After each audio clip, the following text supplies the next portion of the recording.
Okay, this is the magnet test. I'm going to show you, I got a couple different fridge magnets, my R2D2, and then this is a skinny little fridge magnet, and then I've got my my special rare earth magnet here, which you probably don't have, but so I'll start with these. What we're going to do, gold and silver do not have any iron in them, so they're a non-ferrous metal, which means they should not pull to a magnet. Okay, this one, if you've got a skinny fridge magnet like this, it doesn't work as well. You want one with a that's got a little more pull to it. Let's see if I can do this so you can see it. So if you notice, see how it grabs, right? So I know that this watch band is not gold. Don't ever put a magnet near the body of a watch because you can damage the components. But see how that pulls? So I know that watch band is not gold or silver. This is actually a sterling silver necklace.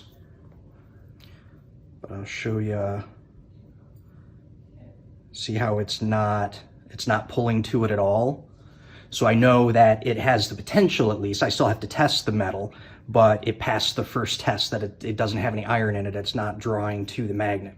Now the clasp, all clasps have a little spring in them, have a little spring in them, which is made of iron. So the clasp is always going to pull to the magnet.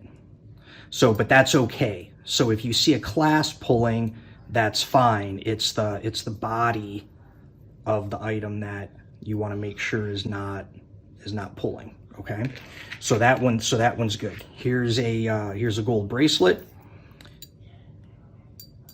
You can see it's not pulling at all to the magnet, so it passes the first test.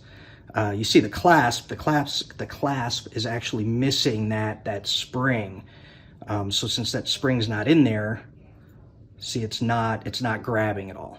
Okay, so that passes the test. So then we'll move on to the testing the actual metal to see whether it's 10 karat or 14 karat. Here's some other samples to show you. So these look like they're gold, right? But when I get it near the magnet, see how it grabs and it's pulling, and that's the body of it. So that automatically right there, this is something that you do not want to send in. This is not something that I'm going to be able to buy because the magnet is grabbing the body of the item. Same thing here, like with this herringbone. See how it's grabbing? This one's a little more slight, but it's still grabbing. Now with these fridge magnets, it's a little more difficult to see. With my big magnet, it grabs them much more. It's a lot easier to see how it grabs. Here again, this is the clasp, so we don't worry about that as much. It's the body of the item that we want to worry about. So I can show you here also. See how it grabs. So any of these, when it's grabbing, it's an automatic no. Don't send those in. So I wouldn't send any of that stuff in. This is okay, because see how it's not, oh, that's just spinning all over the place. See how that's not grabbing? So that's good. This one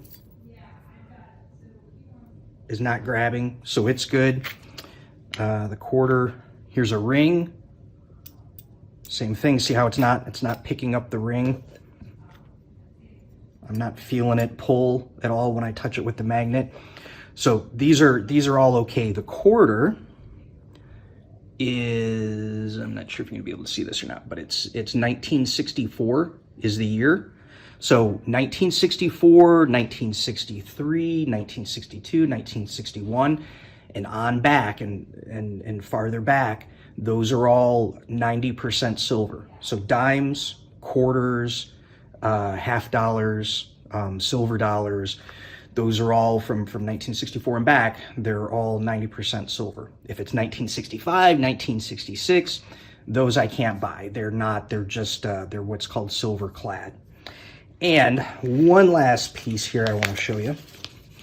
So if you've ever had a gold crown, a gold tooth, and the dentist gave it back to you, and you kind of wondered, well, what in the world am I ever going to do with that?